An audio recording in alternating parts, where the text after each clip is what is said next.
బంగారంపై రుణం తీసుకునే వారికి భారీ good news. Hello friends, welcome back to our channel. మీ ఇంట్లో బంగారం ఉందా? ఎప్పుడైనా గోల్డ్ లోన్ తీసుకోవాలనే ఆలోచన వచ్చిందా? లేదా ఇప్పటికే బంగారంపై రుణం తీసుకొని ఉంటే ఈ వీడియో మీకోసమే. ఎందుకంటే గోల్డ్ లోన్ విషయంలో చాలా మంది చేసే ఒక చిన్న పొరపాటు వేల రూపాయల నష్టానికి దారితీస్తోంది. మరోవైపు కొందరు అదే బంగారంపై ఎక్కువ మొత్తంలో రుణం పొందుతూ ఉంటారు. అసలు తేడా ఎక్కడ ఉంది? గోల్డ్ లోన్ తీసుకునే ముందు ప్రతి ఒక్కరూ తెలుసుకోవాల్సిన విషయాలు ఏమిటి? లోన్ టు వాల్యూ అంటే ఏమిటి? బ్యాంక్ ఎంతవరకు రుణం ఇవ్వగలదు? ఎప్పుడు గోల్డ్ లోన్ తీసుకోవాలి, ఎప్పుడు తీసుకోకూడదు? చివరిలో చెప్పబోయే 5 ముఖ్యమైన చిట్కాలు మీ బంగారాన్ని కూడా కాపాడతాయి, మీ డబ్బును కూడా ఆదా చేస్తాయి. కాబట్టి ఈ వీడియోని చివరి వరకు తప్పకుండా చూడండి. ఫ్రెండ్స్, మన భారతదేశంలో బంగారం అంటే కేవలం ఆభరణం మాత్రమే కాదు, అదొక కుటుంబానికి ఆర్థిక భద్రత, అత్యవసర పరిస్థితుల్లో అండగా నిలిచే ఆస్తి. అందుకే చాలా కుటుంబాలు అవసరం వచ్చినప్పుడు వ్యక్తిగత రుణం తీసుకునే బదులుగా గోల్డ్ లోన్ ఎంచుకుంటూ ఉంటారు. ఎందుకంటే సాధారణంగా ఈ రుణాలు త్వరగా లభిస్తాయి. కొన్ని సందర్భాల్లో వడ్డీ రేట్లు కూడా ఇతర రుణాల కంటే తక్కువగా ఉండవచ్చు. కానీ ఇక్కడే చాలా మందికి తప్పు చేస్తూ ఉంటారు.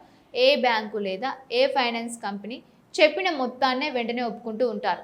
అసలు తమ బంగారం విలువ ఎంత, దానిపై ఎంతవరకు రుణం పొందే అవకాశం ఉంది, ఏ సంస్థ మంచి షరతులు ఇస్తోంది, ఇవేవి పరిశీలించరు. ఫలితంగా తక్కువ రుణం తీసుకొని ఎక్కువ వడ్డీ చెల్లించే పరిస్థితి వస్తోంది. ఇప్పుడు ఒక ప్రశ్న, గోల్డ్ లోన్లో అందరూ మాట్లాడుకునే ఎల్టీవీ అంటే ఏమిటి?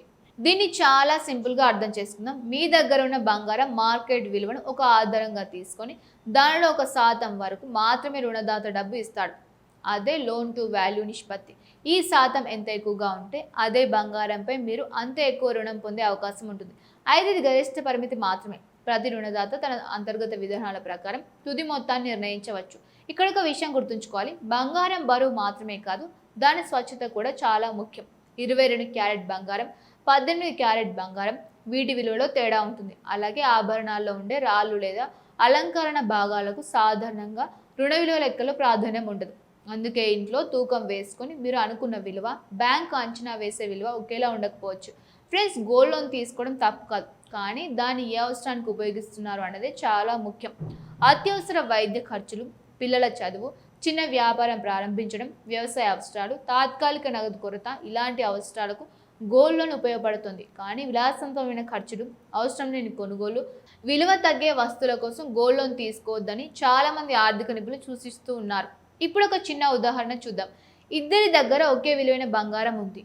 ఒకరు ఒకే చోటికి వెళ్ళి రుణం తీసుకున్నారు. ఇంకొందరు 3 సంస్థల ఆఫర్లను పోల్చి చూసి రుణం తీసుకున్నారు.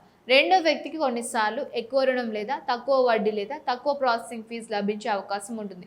అందుకే తొందరపడకండి, పోల్చి చూసి నిర్ణయం తీసుకోండి. ఇంకో ముఖ్యమైన విషయం వడ్డీ. చాలామంది కేవలం ఎంత రుణం వస్తుందనే దానిపైన దృష్టి పెడుతూ ఉంటారు.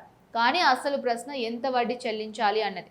వార్షిక వడ్డీ ఎంత, నెలవారీ చెల్లింపు ఎలా ఉంటాయి, ఆలస్యమైతే పెనాల్టీ ఎంత, ముందుగానే లోన్ క్లోజ్ చేస్తే అదనపు ఛార్జీలు ఉన్నాయా, ఇవన్నీ ముందే అడిగి తెలుసుకోవాలి. ఫ్రెండ్స్, ఒక చిన్న పేపర్ చదవకుండా సంతకం చేయడం వల్ల చాలా మంది తర్వాత ఇబ్బందులు పడుతూ ఉంటారు. రుణ ఒప్పందంలో ఉన్న ప్రతి షరతును చదవండి. అర్థం కాకపోతే అడగండి. ఎందుకంటే ఒకసారి సంతకం చేసిన తర్వాత అదే ఒప్పందం చట్టబద్ధంగా అమల్లోకి వస్తుంది. ఇప్పుడు చాలా మంది అడిగే ప్రశ్న, గోల్డ్ లోన్ తీసుకున్న తర్వాత బంగారం సురక్షితంగా ఉంటుందా? సాధారణంగా ఆర్బీఐ నియంత్రణలో పనిచేసే బ్యాంకులు మరియు గుర్తింపు పొందిన ఆర్థిక సంస్థలు భద్రతా ప్రమాణాలను పాటిస్తూ ఉంటాయి.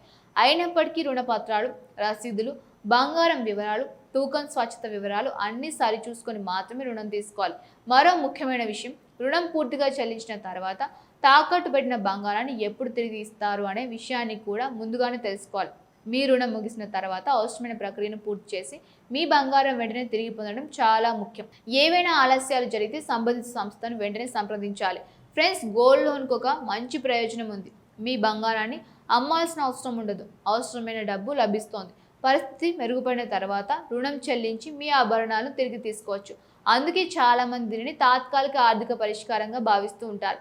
అయితే ఇంకో విషయం కూడా గుర్తుంచుకోండి, మీరు రుణం తీసుకున్న తర్వాత గడువులోగా చెల్లించకపోతే సమస్యలు మొదలవుతాయి. వడ్డీ పెరుగుతోంది, కొన్ని సందర్భాల్లో తాకట్టు పెట్టిన బంగారం వేలం వేసే పరిస్థితి కూడా రావచ్చు. అందుకే రుణం తీసుకునే ముందు తిరిగి చెల్లించే సామర్థ్యాన్ని ఒకసారి ఆలోచించండి. ఇప్పుడు మీకు ఉపయోగపడే 5 గోల్డెన్ టిప్స్ చెప్తాను. మొదటిది, ఒకే సంస్థ వద్దకు వెళ్ళి వెంటనే రుణం తీసుకోకూడదు. కనీసం 3 సంస్థల ఆఫర్లను పోల్చండి. రెండోది, వడ్డీ రేటుతో పాటు అన్ని ఛార్జీలను అడగండి. మూడోది, రుణం ఒప్పందాన్ని పూర్తిగా చదవండి. 4వది, రుణం తీసుకున్న డబ్బును అవసరమైన పనికే ఉపయోగించండి. 5వది, గడువు కంటే ముందు రుణాన్ని తీర్చడానికి ప్రయత్నించండి. ఇలా చేస్తే వడ్డీ భారం కూడా తగ్గే అవకాశం ఉంటుంది. ఫ్రెండ్స్, బంగారం మన కుటుంబ ఆస్తి. దాన్ని ఉపయోగించే విధానం కూడా తెలివిగా ఉండాలి. అవసరమైతే గోల్డ్ లోన్ తీసుకోవచ్చు, కానీ పూర్తి సమాచారం తెలుసుకొని సరైన సంస్థను ఎంచుకొని ఖర్చులను లెక్కపెట్టి నిర్ణయం తీసుకుంటేనే అది నిజంగా ప్రయోజనకరంగా ఉంటుంది. కేవలం ఎక్కువ రుణం వస్తుందనే కారణంతో తొందరపడి నిర్ణయం తీసుకోవద్దు. మీ పరిస్థితికి ఏది సరైందో అదే ఎంచుకోవాలి.